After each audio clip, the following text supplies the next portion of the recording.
sampai pada hadis yang 183. Kita lanjutkan hadisnya. Berkata Imam Bukhari rahimahullah ta'ala, haddatsana Ismail qala haddatsani Malik an Makhramah ibn Sulaiman an Quraib maula ibn Abbas an Abdullah ibn Abbas akhbarahu annahu bata laylatan inda Maimunah زوج النبي صلى الله عليه وسلم وهي خالته فاضطجعت في أرض الوسادة واضطجأ رسول الله صلى الله عليه وسلم وأهله في طولها فنام رسول الله صلى الله عليه وسلم حتى إذا انتصف الليل أو قبله بقليل أو بعده بقليل استيقظ رسول الله صلى الله عليه وسلم فجلس يمسح النوم عن وجهه بيده ثم قرأ العشر آيات الخواتم من سورة آل عمران ثم قام إلى شن معلقة فتوضأ منها فأحسن وضوءه ثم قام يصلي. قال ابن عباس فقمت فصنعت مثل ما صنع ثم ذهبت فقمت إلى جنبه فوضع يده اليمنى على رأسي وأخذ بأذن اليمنى يفترها فصلى ركعتين ثم ركعتين ثم ركعتين ثم ركعتين ثم ركعتين ثم ركعتين ثم ركع ثم اضطجع حتى أتاه المؤذن فقام فصلى ركعتين خفيفتين ثم خرج فصلى الصبح.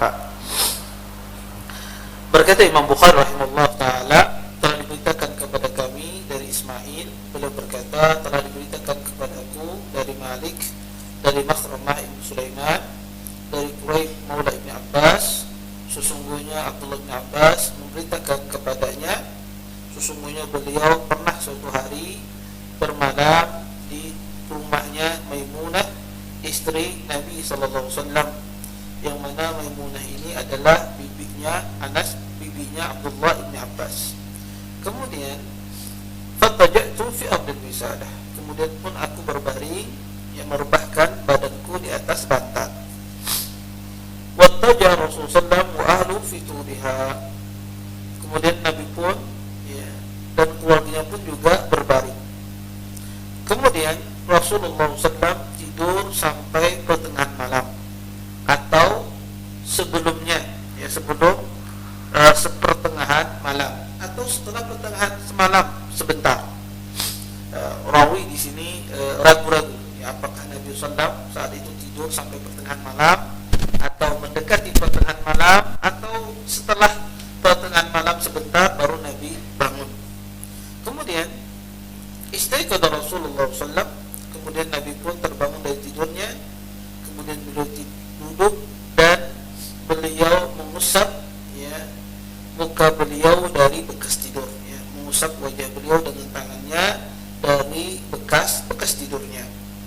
Kemudian Nabi pun membaca 10 ayat yang terakhir dari surah Ali Imran. Kemudian Nabi pun pergi berwudu dari bejana yang digantungkan. Maka Nabi pun fa'ahsan wudu'ahu, beliau membaguskan wudu beliau. Kemudian beliau pun memegang telingaku dengan ketangan beliau, dan beliau pun memutar Ibnu Abbas. Kemudian Ibnu Abbas fasalla raka'atain, Nabi pun salat 2 rakaat, kemudian 2 rakaat, kemudian 2 rakaat, kemudian 2 rakaat, kemudian 2 rakaat, kemudian Nabi berwitir, artinya 11 rakaat. Sumat taja, setelah itu Nabi pun berbaring sampai datang seruan adzan. Nabi pun bangun, kemudian beliau salat 2 rakaat ringan, kemudian Nabi keluar dan salat subuh. Kaum muslimin dan muslimat yang dimuliakan oleh Allah Subhanahu wa taala. Hadis yang panjang ini yang diceritakan oleh Abdullah bin Abbas tentang peristiwa bagaimana Abdullah bin Abbas menyaksikan Nabi sallallahu alaihi wasallam salat malam. Abdullah bin Abbas menyaksikan Nabi sallallahu alaihi wasallam salat malam. Di sini Abdullah bin Abbas beliau menceritakan bahwasanya beliau pernah bermalam di rumah bibi beliau, yaitu Maimunah Abbas menyaksikan, ya, menceritakan, ya, peristiwa yang terjadi pada malam tersebut, yaitu Nabi SAW salat malam, ya, kemudian tapi posisi Ibnu Abbas salah. Akhirnya pun Nabi memutar Ibnu Abbas yang berada di sebelah kiri, diputar Nabi ke sebelah kanan beliau. Ya. Kemudian Nabi kata Ibnu Abbas salat 11 rakaat. Setelah selesai tahajud dan witirnya, Nabi pun tidur kembali. Kemudian ketika dikumandangkan adzan, Nabi bangun, salat 2 rakaat ringan. Kemudian Nabi salat subuh berjamaah. Kaum muslimin dan muslimat yang dimuliakan oleh Allah Subhanahu wa taala, hadis yang kita bacakan tadi adalah hadis yang sangat agung sekali, dan hadis ini sebetulnya banyak sekali faidah yang bisa kita ambil. Insyaallah pada kesempatan ini saya akan menyebutkan beberapa faidah yang penting yang bisa kita ambil dari hadis Abdullah bin Abbas ini, peristiwa bermalamnya Abdullah bin Abbas di rumah istri Nabi SAW. Pertama, faedah yang pertama yang bisa kita ambil dari hadis ini adalah bolehnya seseorang itu tidur di rumah orang lain kalau seandainya diizinkan oleh pihak suami dan istri. Para ulama mengatakan boleh kita menginap di rumah orang lain kalau seandainya diizinkan oleh yang punya rumah, yaitu suami istrinya. Dan juga dibolehkan kita itu, ya, menempati tempat tidur yang khusus, ya, di tempat mereka, ya, kalau diizinkan oleh yang punya rumah.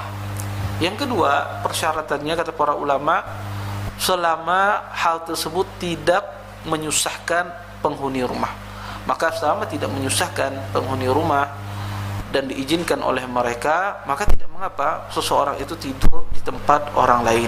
Maka ini diperbolehkan, sebagaimana yang dilakukan oleh Abdullah bin Abbas radhiyallahu taala anhu. Kemudian, kalau seandainya kita mengetahui saudara kita ini, kalau seandainya kita tidur di tempatnya, dia merasa susah, kebingungan, ya, merasa terbebani, maka jangan kita tidur. Ya, walaupun dia menawarkan, dan kita tahu dari gelagatnya, dari gerak-geriknya, agak kerepotan dia, keberatan dia, maka jangan kita bermalam. Maka kita cari tempat lain, menyewa hotel atau menginap, ya, di penginapan, atau hal-hal yang sifatnya tidak merepotkan orang lain. Ini yang pertama. Maka faedah yang pertama, boleh menginap di tempat orang lain dengan 2 syarat kalau diizinkan oleh pihak suami istri tersebut. Kemudian yang kedua adalah tidak menyusahkan pemilik rumah. Kemudian yang kedua, faedah yang kedua yang bisa kita ambil dari hadis ini, bahwasanya Nabi SAW ketika beliau bangun, ya, bangun salatnya, ya, beliau bangun pada pertengahan malam. Ya, bangun, ya. Di sini Ibnu Abbas menjelaskan bahwasanya Nabi SAW beliau salat, ya, ketika pertengahan malam, atau sebelum pertengahan malam sebentar, atau setelah pertengahan malam sebentar. Artinya Nabi SAW di sini beliau tidur di awal malam, ya, tidur di awal malam, dan ini sunnah. Seseorang itu kalau seandainya setelah waktu sholat isya tidak ada kerjaan, tidak ada yang harus dikerjakan, dan tidak ada ibadah, maka hendaknya dia tidur. Jangan dia menghabiskan waktunya dengan ngobrol, dengan melihat sesuatu yang tidak ada manfaatnya, atau membaca SMS, WhatsApp dan semisalnya tidak ada manfaatnya. Maka jangan dihabiskan waktu malamnya dari perkara-perkara tersebut, ya. Karena Nabi SAW melarang kita untuk berbicara atau bergadang setelah isya. Nabi SAW melarang kita untuk berbicara atau bergadang setelah isya, kecuali yang kita lakukan setelah isya tersebut adalah perkara yang bermanfaat, perkara yang sifatnya ibadah, maka ini tidak mengapa. Tapi kalau seandainya tidak ada yang perkara yang bermanfaat dilakukan setelah isya, maka disunnahkan kita tidur. Kenapa? Karena sebab banyak orang tidak bisa bangun malam, tidak bisa melaksanakan solat tahajud, salah satu sebabnya adalah kebanyakan itu tidurnya telat, ya, tidurnya tidak di awal malam. Biasanya tidurnya jam 11 atau jam setengah 12, jam 12, sehingga susah dia kalau bangun pada pertengahan malam, ya, karena dia baru tidur sedang nyenyak-nyenyaknya. Tapi berbeda kalau seandainya dia tidur di awal malam, ya, jam 8 atau jam setengah 9 dia tidur, sehingga sangat mudah dia bangun pada jam 1 malam, jam 2 malam, mudah dia bangun karena dia tidur sudah lumayan lama, sehingga tidak susah dia bangun malam. Maka kata para ulama, ya, Nabi SAW di sini beliau bangun pada pertengahan malam, ya, menunjukkan bahwasanya Nabi SAW beliau tidur di awal malam. Faedah yang ketiga yang bisa kita ambil dari hadis ini adalah bahwasanya disunnahkan ketika seorang tersebut bangun dari tidurnya dia mengusap mukanya, ya, dia mengusap mukanya untuk menghilangkan ngantuknya. Dan ini dilakukan oleh Nabi SAW. Beliau mengusap muka beliau ketika beliau bangun dari tidurnya. Maka kata para ulama sunnah, ketika kita bangun dari tidur kita mengusap muka kita untuk menghilangkan rasa ngantuk tersebut, ya, dengan tangan kita, ya. Kemudian faedah yang keempat, ya, disunnahkan juga ketika bangun tidur seseorang, ya, membaca, ya, 10 ayat terakhir dari surah Ali Imran. Maka sebagaimana yang dilakukan oleh Nabi sallallahu alaihi wasallam. Kemudian faedah yang kelima dari hadis ini adalah bahwasanya boleh seseorang menggunakan air yang untuk minum digunakan berwudu. Maka tidak mengapa kalau seandainya di rumah Anda ada teko bejana yang diperuntukkan untuk minum, kemudian Anda gunakan untuk berwudu, maka ini tidak mengapa, ya. Maka ini tidak dikatakan dia mubadzir, ya, boros, tidak, ya. Selama dia membutuhkan air tersebut untuk berwudu, walaupun air tersebut digunakan untuk minum, maka tidak mengapa digunakan untuk berwudu. Di sini Nabi SAW menggunakan, ya, air yang tergantung, ya, di dalam bejana yang biasanya itu digunakan untuk minum, digunakan oleh Nabi SAW untuk berwudu. Kemudian di antara faedah yang keenam dari hadis ini bahwasanya Nabi SAW beliau ketika solat malam, beliau solatnya 11 rakaat sebagaimana disebutkan oleh Ibnu Abbas dalam hadis ini. Maka kata para ulama, sunnah ketika kita melaksanakan solat malam, afdalnya dilaksanakan 11 rakaat sebagaimana dilakukan oleh Nabi SAW, yang mana solat malam tersebut terdiri dari solat tahajud dan witir. Dia melaksanakan tahajud dan witir secara bersamaan. Maka sunnah dalam solat malam itu adalah tahajud dan witir. Solat malamnya ditutup dengan witir dan afdalnya dilaksanakan 11 rakaat. Kemudian faedah yang berikutnya, faedah yang ketujuh dari hadis ini, di sini dijelaskan bahwasanya Abdullah bin Abbas ketika masuk berjamaah bersama Nabi SAW, pada saat itu Nabi sholatnya sendiri. Jadi ketika Ibnu Abbas masuk, sebelumnya Nabi sholatnya sendiri, kemudian Ibnu Abbas masuk berjamaah bersama Nabi. Di sini kata para ulama, bolehnya seseorang itu berjamaah yang sebelumnya niatnya tidak berjamaah. Bolehnya berniat, ya, jamaah itu datang, ya, belakangan setelah dia takbiratul ihram.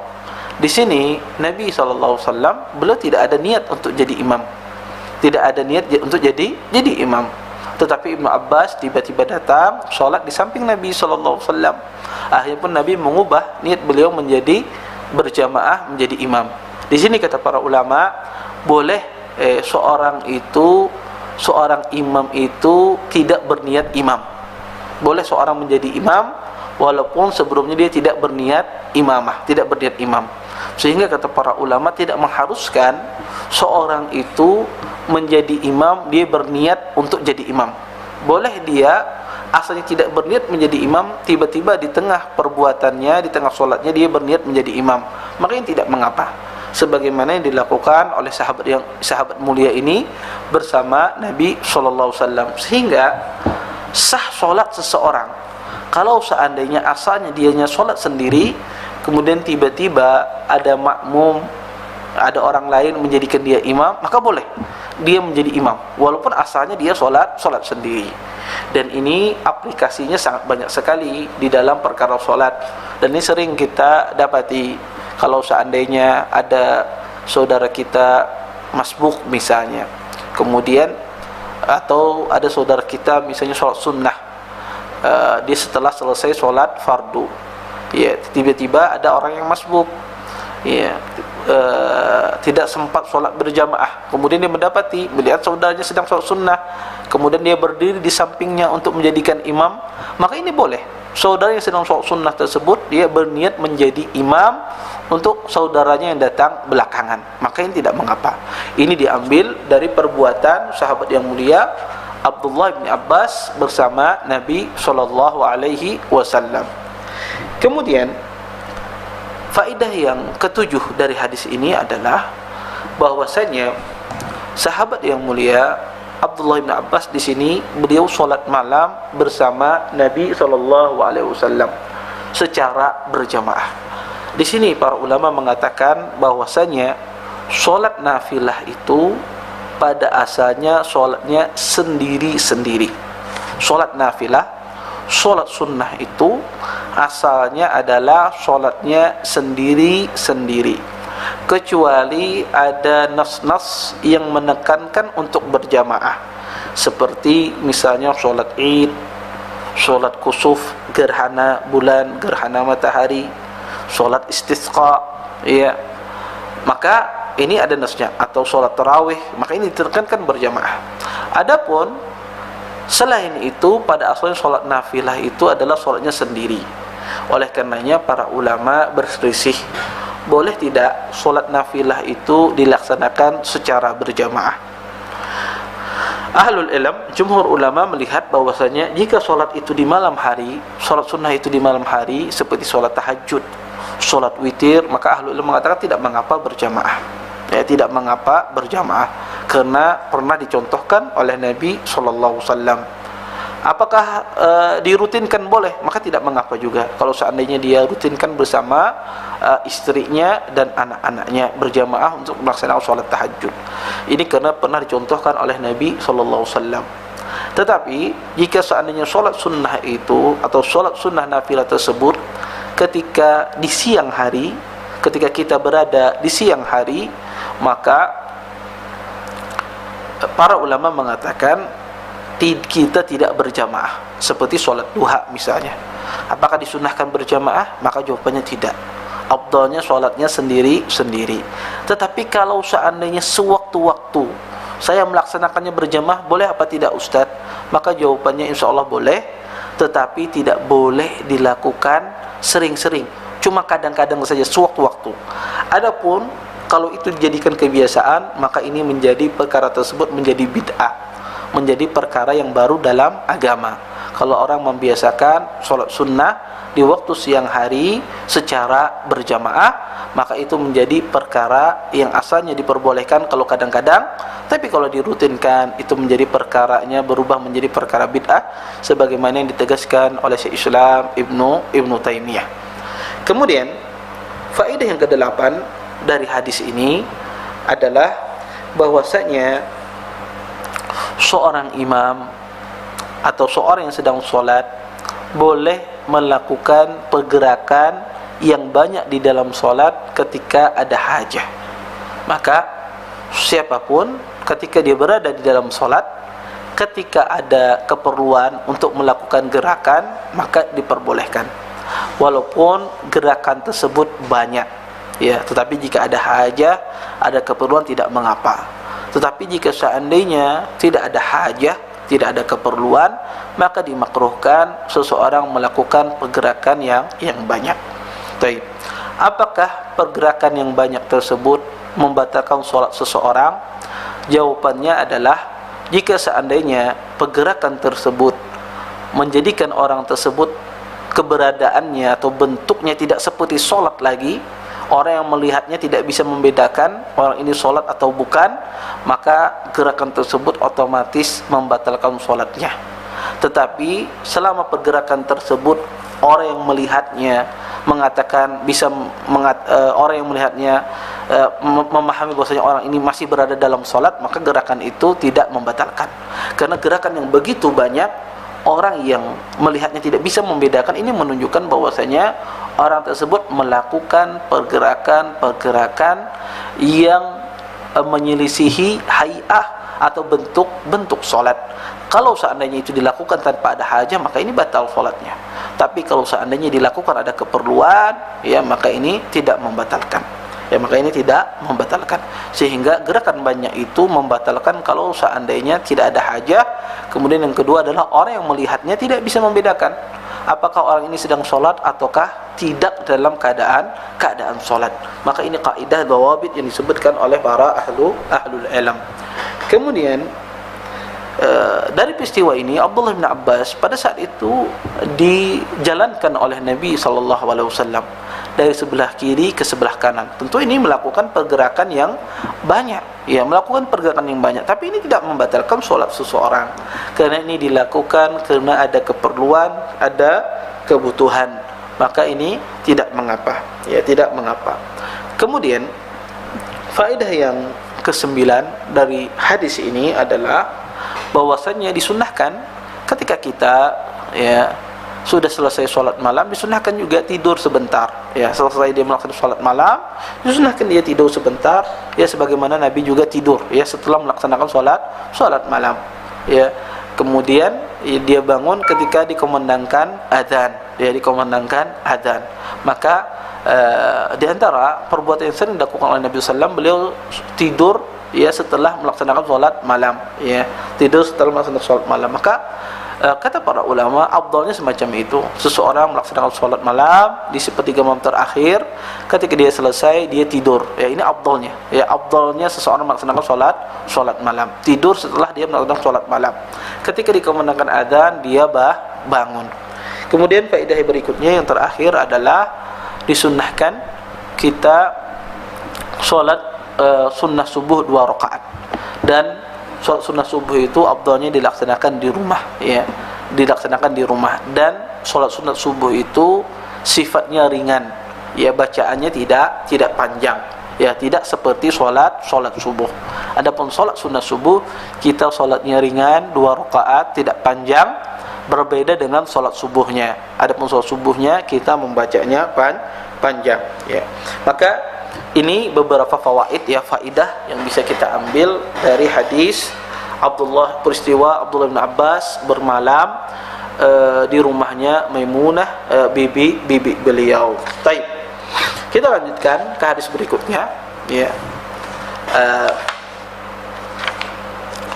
Berkata Imam Bukhari rahimahullah taala, bab man lam yatawadda illa minal ghashi al-muthqil. Bab seseorang tidak berwudu kecuali dari tidur yang berat.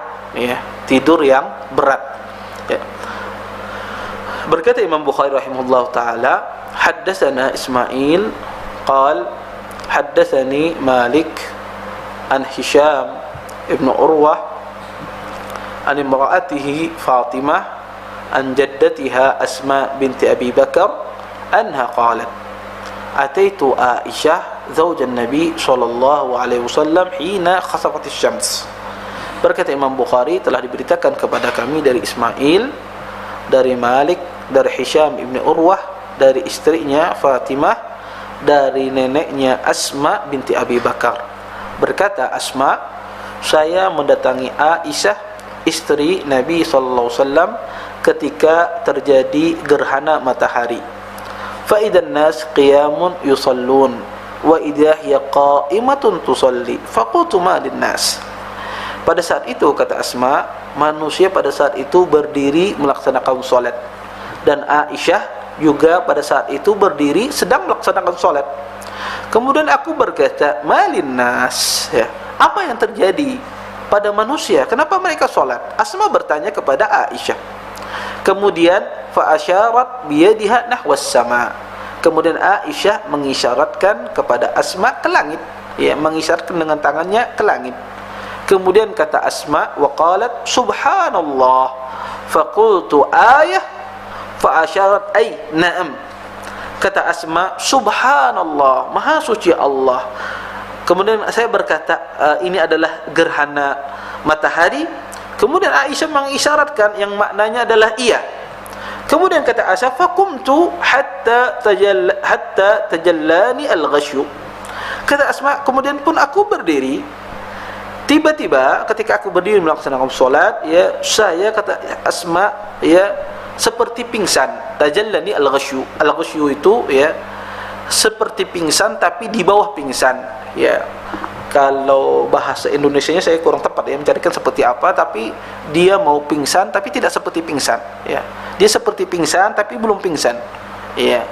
Sudah mau hendak rabah, ya, hendak pingsan, ya, Asma ini. Kemudian waja'altu asubbu fawqi ra'si ma.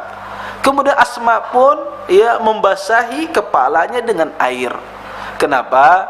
Karena agar dia sadar, ya, agar dia sadar, tidak hanyut, ya. Atau yang tepatnya adalah hatta tajallanil ghasyu ini, kalau bahasa Banjarnya itu sudah hendak hanyut, hendak mau pingsan, ya. Kemudian Asma ini pun membasahi kepala beliau dengan air. Kemudian falamman sarafa Rasulullah SAW, ketika Rasulullah SAW selesai dari solatnya, hamidallah wa asna alaih, Nabi pun memuji Allah, ya. Kemudian summa qal, kemudian Nabi pun berkata, ma min syai'in kuntu lam arahu illa qad ra'aituhu fi maqami hadha hatta al-jannata wan nar. Kata Nabi SAW, tidak ada sesuatu yang belum diperlihatkan kecuali aku telah melihatnya, kata Nabi SAW, dari tempatku ini, ya, sampai surga dan neraka. Walaqad uhiya ilayya annakum tubtanuna fil qubur mithla aw qaribin min fitnatil dajjal. Kata Asma, sesungguhnya kata Nabi SAW, sesungguhnya telah diwahyukan kepadaku, sesungguhnya kalian akan difitnah di kubur kalian. Maksudnya kalian akan diuji, akan ditanya oleh para malaikat di kuburan kalian, ya, seperti fitnahnya Dajjal. Yang mana pertanyaan kuburan ini seperti fitnahnya Dajjal. Yu'ta ahadukum, maka salah seorang dari kalian didatangi, fayuqal ma ilmuka bihadzal rajul, ya. Salah seorang kalian nanti akan didatangi oleh para malaikat, ya, ditanyakan kepada dia, apakah engkau mengetahui tentang laki-laki ini?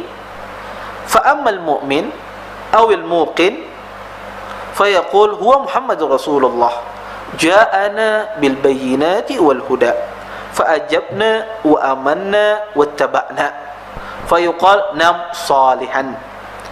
Maka adapun orang yang beriman, ya, maka dia mengatakan sesungguhnya laki-laki ini adalah Nabi Muhammad sallallahu alaihi wasallam, utusan Allah, Rasulullah. Sesungguhnya Nabi Muhammad ini telah datang kepada kita dengan membawa keterangan dan petunjuk. Maka kami pun menjawab panggilan Nabi dan kami pun beriman dan mengikuti Rasulullah sallallahu alaihi wasallam. Kemudian dikatakan kepada orang beriman tersebut, nam salihan, tidurlah kalian salihan dengan nyenyak. Faqad alimna in kunta la mu'minan, sesungguhnya kami telah mengetahui sesungguhnya engkau adalah seorang yang beriman. Wa ammal munafiq awil murtab fayaqul la adri sami'tu an-nas yaquluna syai'an faqultuhu, ya. Adapun seorang munafik atau orang yang ragu-ragu, tidak yakin, ketika ditanya siapa laki-laki ini, maka orang-orang munafik ini mengatakan, saya tidak tahu. Sesungguhnya saya mendengar manusia mengatakan sesuatu tentangnya, maka saya katakan, ya.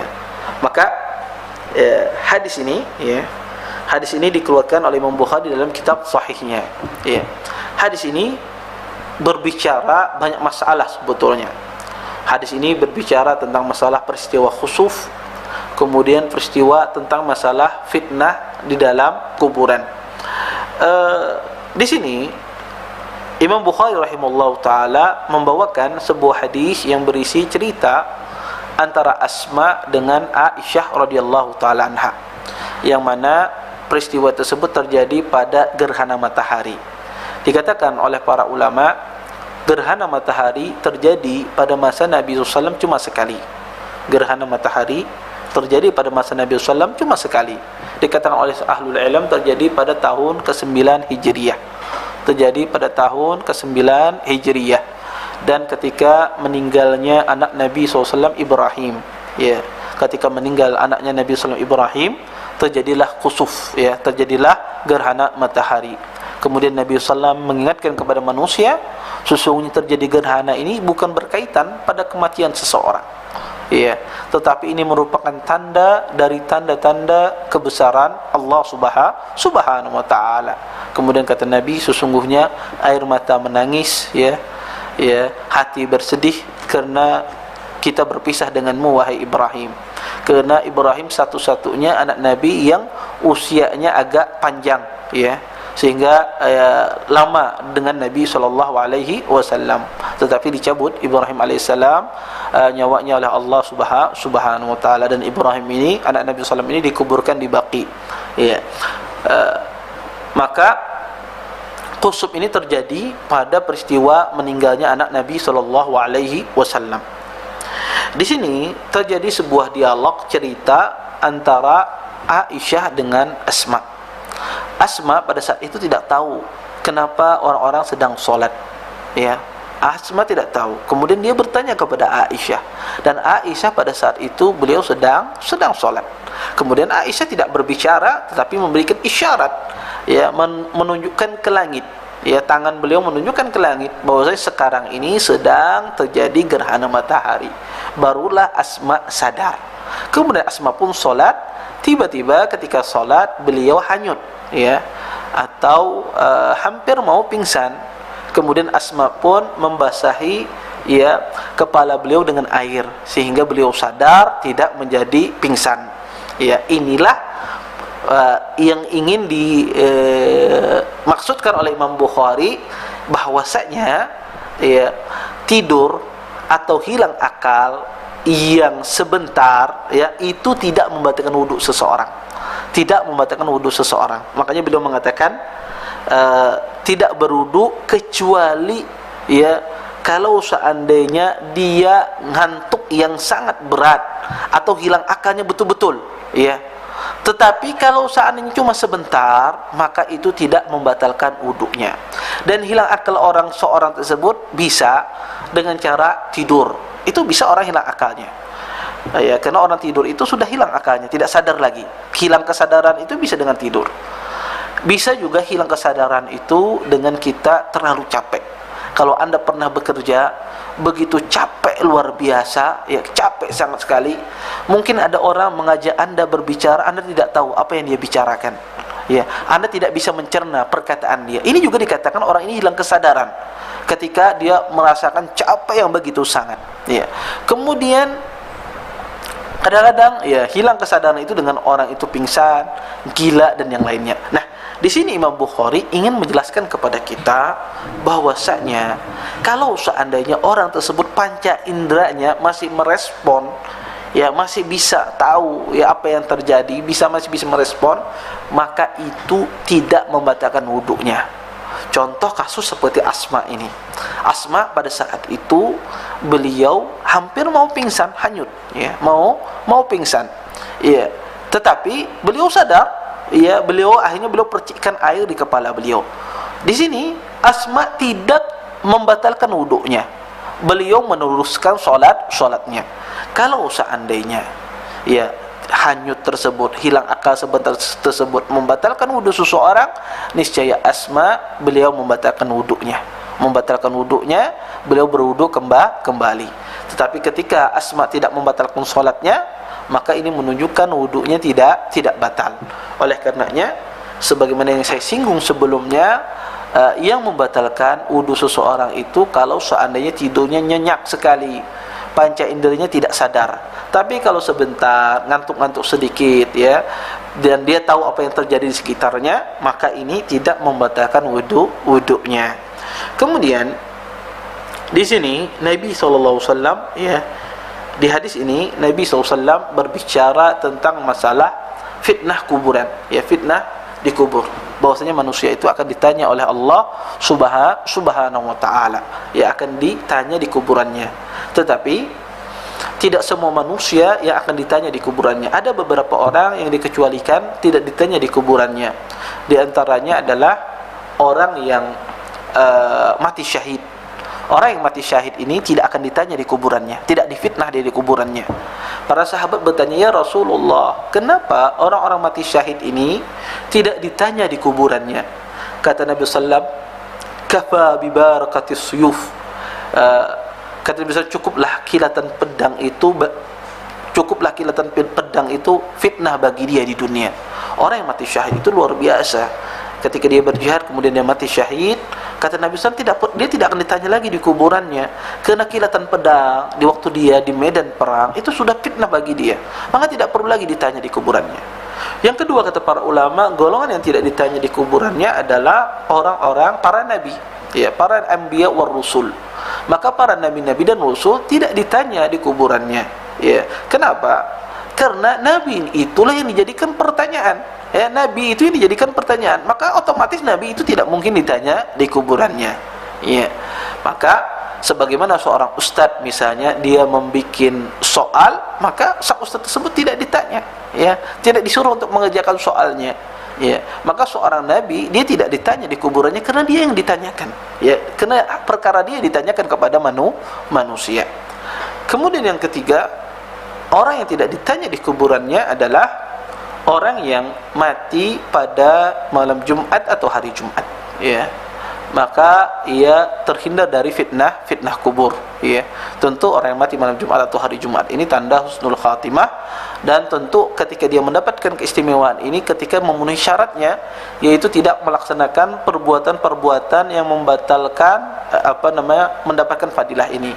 Kalau seandainya orang yang tidak sholat, dia tidak beriman kepada Allah, tentu dia tidak mendapatkan fadilah ini. Kemudian di antara juga yang tidak ditanya di kuburannya adalah orang yang mengamalkan surah Al-Muluk. Maksud mengamalkan surah Al-Muluk ini adalah dia membacanya, kemudian mengamalkannya dalam kehidupan sehari-hari, ya. Maka orang semacam ini tidak ditanya di kuburannya. Adapun mengkhususkan membaca surah Al-Muluk sebelum tidur, maka hadisnya adalah hadis yang lemah, ya, hadis yang lemah. Tetapi yang ada adalah membaca surah Al-Muluk secara umum, yaitu mengamalkannya, kemudian memahami maknanya, membacanya, ya. Tidak ada pengkhususan untuk dibaca sebelum tidur. Artinya diamalkan, ya, dalam kehidupan sehari-harinya, kemudian dia suka membacanya, ya, maka orang yang mengamalkan ini maka dia akan terhindar dari fitnah kubur, ya. Dan seseorang ditanya di kuburannya pada 3 hal. Ditanya tentang perkara Rabbnya, Tuhannya, dan juga ditanya tentang perkara nabinya, dan juga ditanya tentang perkara agamanya, ya. Maka 3 hal ini akan ditanyakan pada seorang di kuburan. Adapun orang-orang yang beriman, ya, orang-orang yang bertakwa kepada Allah Subhanahu wa taala, maka tidak ada keraguan bagi mereka. Mereka akan menjawab dengan penuh keyakinan. Mereka akan menjawab dengan penuh kepedean, ya. Maka tidak ada keraguan bagi mereka. Tapi berbeda dengan orang-orang munafikin, ya, berbeda, ya, dengan orang-orang yang ada kenifakan di dalam hatinya, maka mereka pun menjawab dengan penuh kebimbangan, ya, menjawab dengan penuh kebimbangan. Maka fitnah kubur ini fitnah yang sangat dahsyat sekali, seperti fitnah Dajjal, kata Nabi SAW. Kita tahu fitnah Dajjal itu fitnah yang sangat bahaya sekali, ya. Dajjal itu dia tidak membunuh orang. Dajjal itu ketika hidup di dunia ini dia tidak membunuh orang, dia hanya membunuh cuma 1 orang saja, disebutkan di dalam hadis. Tapi kenapa fitnah itu luar biasa? Karena fitnahnya itu sangat dahsyat, menjadikan orang itu sangat mudah menjadi kufur, ya. Dia bisa menurunkan hujan, dia bisa menghidupkan orang mati, ya, sehingga orang-orang banyak terfitnah dengan Dajjal, ya. Padahal fitnahnya bukan membunuh, ya dia membunuh cuma satu orang saja, ya sisanya dia tidak membunuh, tapi orang terfitnah sehingga banyak mengikuti Dajjal, ya. Dan mudah-mudahan ya kita terhindar dari fitnah Dajjal dan kita tidak menemui zaman yang semacam itu. Mungkin ini yang dapat saya sampaikan, mudah-mudahan bermanfaat. Saya kembalikan kepada pembawa acara di studio. Wallahu taala a'lam. Nah, Ustaz, syukran jazakumullahu khairan atas materi yang disampaikan Ustaz. Alhamdulillahirabbil alamin. Di sini Ustaz ada beberapa pertanyaan Ustaz yang sudah masuk Ustaz, dari hamba Allah yang ada di Martapura Ustaz. Bismillah Ustaz, izin bertanya, berapa rakaatkah salat duha yang afdol Ustaz? Berapa rakaatkah Salat duha yang afdol? Iya. Jazakumullah khair atas pertanyaannya. Sebagian ahli ilmu mengatakan ya salat duha itu sebagian ahli ilmu paling banyak ada 8 rakaat. Sebagian ahli ilmu membatasi 8 rakaat. Tetapi sebetulnya dia salat saja 4 rakaat, 6 rakaat, maka tentu saja semuanya afdal. Ya, semuanya afdal. Ya, maka kalau dia mencukupkan 2 rakaat maka tidak masalah. Kalau dia mencukupkan 4 rakaat maka tidak ada masalah. Kalau dia mencukupkan 8 rakaat juga tidak mengapa. Wallahu taala a'lam. Nah, Ustaz, syukran jazakumullahu khairan atas jawabannya Ustaz, semoga bisa dipahami oleh penanya. Baik Ustaz, dan sebagian ahlul ilm mengatakan boleh 12 rakaat. Ya, boleh 12 rakaat. Berdasarkan ketika Nabi SAW pernah beliau tidak salat malam, ya 11 rakaat, kemudian beliau ganti dengan salat duhanya menjadi 12 rakaat. Berdasarkan hadis ini sebagian ahlu ilm mengatakan 12 rakaat yang paling banyak untuk salat duha. Terjadi khilaf di kalangan para ulama tentang masalah bilangan. Ya, kalau seandainya ada seorang salatnya 10 sampai 12 maka insyaallah juga tidak mengapa. Wallahu taala alam. Ustaz, ana mau bertanya Ustaz. Ada seorang dokter Ustaz, dia mengatakan bahwa salat tarawih itu bisa sendirian Ustaz. Tapi tidak dijelaskan hadisnya di mana dia Ustaz. Seorang dokter yang terkemuka di Indonesia Ustaz. Bagaimana Ustaz hukumnya Ustaz? Salat tarawih tidak berjamaah itu Ustaz. Iya. Jazakumullah khair atas pertanyaannya. Ini tentu saja masalah khilaf, ya, masalah khilaf tentang syarat salat tarawih itu apakah berjamaah ataukah tidak. Ini masalah khilaf, ya. Tetapi kalau kita melihat dalil-dalil, ya, maka di antara pembeda antara salat tarawih dengan salat tahajud, ya, di antara pembedanya adalah pertama, salat tarawih itu dilaksanakan secara berjamaah. Sedangkan salat tahajud itu boleh berjamaah, boleh tidak. Kemudian salat tarawih itu waktunya adalah setelah Isya. Adapun qiyamul lail, salat malam itu dikatakan dia salat malam itu waktunya ketika dimulai dari terbenam matahari setelah maghrib, ya, maka itu dikatakan salat malam. Ini di antara pembeda salat tahajud atau salat qiyamul lail dengan at-tarawih. Ya, tentu ya di antara keduanya itu ada kesamaan dan ada perbedaan, ya. Maka disebut para ulama mengatakan bainahuma umumun wa khusus, ya. Sesungguhnya di antara keduanya itu ada keumuman, ada kekhususan. Semua salat tarawih itu bagian dari qiyamul lail. Semua salat tarawih itu bagian dari qiyamul lail. Tapi tidak semua qiyamul lail itu bagian dari salat tarawih. Ya. Semua salat tarawih, ya tarawih apa macam itu bagian dari qiyamul lail. Tapi tidak semua qiyamul lail itu bagian dari salat tarawih. Sehingga di antara para ulama yang membedakan, tentu yang mengatakan berjamaah ini adalah mazhab Hanabilah, mufradat di kalangan mazhab Hanabilah, bahwasanya disyariatkan berjamaah, dan itu praktek yang ada, yang dilakukan oleh sahabat-sahabat Nabi SAW dan juga dicontohkan oleh Nabi SAW. Berdalil dengan itu, sebagian ulama mengatakan disyaratkan bahwasanya sholat tarawih itu berjamaah. Tetapi kalau ada orang berpendapat boleh sholat tarawih itu tidak berjamaah, maka tidak ada masalah. Ini pendapat ulama juga, pendapat sebagian para ulama, ya. Dan tentunya ya di dalam masalah fikih itu banyak sekali khilaf, ya, banyak sekali terjadi perselisihan. Tetapi yang ingin kita jelaskan cuma hanya sekedar yang mana yang rajih, mana yang kuat, ya. Kemudian orang bertanya, apa dampaknya di antara dua perkataan ini? Ya, bagi orang yang mengatakan bahwasanya orang yang tidak berjamaah berarti dia tidak melaksanakan sholat tarawih, melainkan dia melaksanakan qiyamul lail. Bagi yang dampaknya? Dampaknya adalah tentu nanti kepada afdaliyah.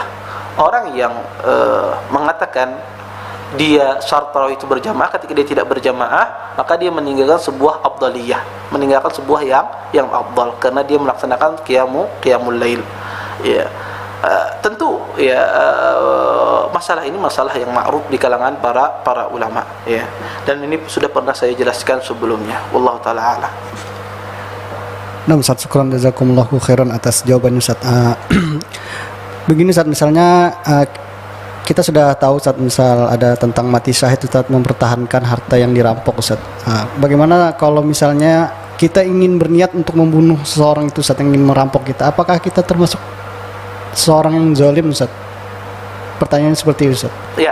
Dan kita pun sama-sama mati, Ustaz, di antara perampok dan kita, apa kita masuk neraka, Ustaz? Ya. Jazakumullah khair atas pertanyaannya. Disebutkan dalam sebuah hadis, Nabi SAW bersabda, "Man qutila duna malihi fahuwa syahid."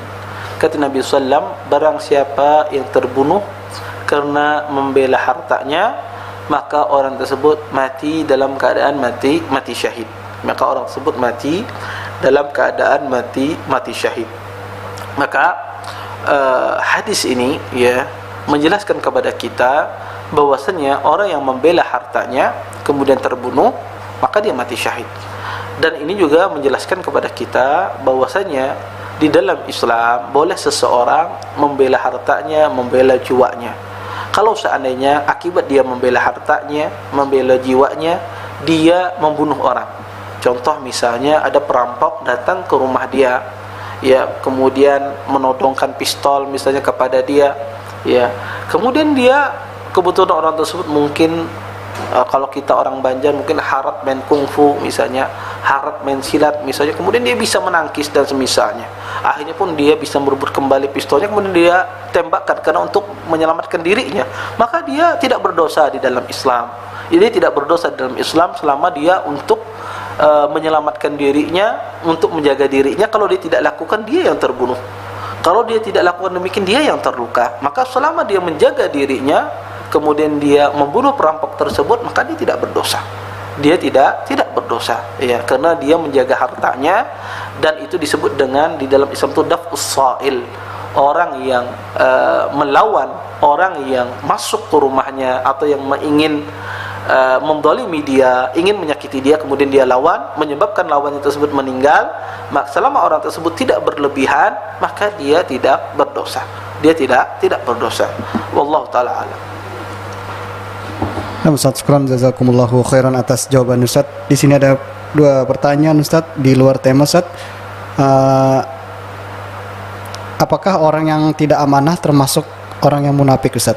Terus orang yang tidak amanah apakah orang yang tidak amanah termasuk orang yang munafik, Ustaz? Iya. Baik. Jazakumullah khair atas pertanyaannya. Kata Nabi SAW, di antara tanda-tanda munafikin, bahwasanya kata Nabi SAW, ayatul munafik salas. Sesungguhnya tanda-tanda orang munafik itu 3. Wa idza tumina khana. Jika diberikan amanah, dia berkhianat. Maka orang yang suka berkhianat ketika diberikan amanah, ini ciri tanda-tanda orang munafik.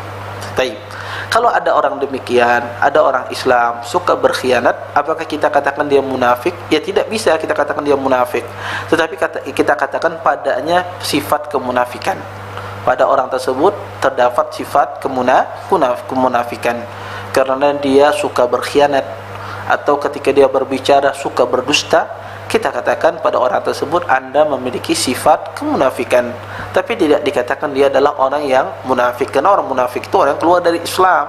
Selama dia beriman kepada Allah, selama dia meyakini Allah Subhanahu wa taala, mentauhidkan Allah Subhanahu wa taala, tetapi perbuatannya berdusta, perbuatannya tidak amanah, maka orang ini terdapat padanya sifat-sifat kemunafikan. Bukan dikatakan dia adalah orang yang munafik, kecuali dia mengingkari ya tentang adanya Allah, tidak beriman kepada Allah Subhanahu wa taala, maka orang ini dikatakan orang munafik. Wallahu taala alam. Ustaz, satu pertanyaan lagi, Ustaz, tentang hadis doa setelah makan, Ustaz. Allahumma alhamdulillahilladzi at'amani wa razaqani. Di situ apakah hadisnya sahih, Ustaz? Apa? Doa setelah makan, Ustaz. Iya. Alhamdulillahilladzi at'amani wa razaqani. Apakah itu hadisnya, doanya sahih, Ustaz? Sahih, doanya sahih, iya. Dan doa setelah makan itu banyak lafaznya, dan lafaz yang paling pendek boleh kita mengatakan alhamdulillah. boleh kita mengatakan alhamdulillah, maka itu sahih ya, hadisnya sahih. Wallahu taala alam. Nah, Ustaz, syukran jazakumullahu khairan atas jawaban yang antum berikan, Ustaz. Berakhir sudah acara kita pada sore ini. Insyaallah akan kita lanjutkan pada pertemuan yang akan datang. Baik, kita tutup doa kafaratul majelis. Subhanakallahumma wa bihamdika asyhadu an la ilaha illa anta astaghfiruka wa atubu ilaik. Wassalamualaikum warahmatullahi wabarakatuh. Waalaikumsalam. أيها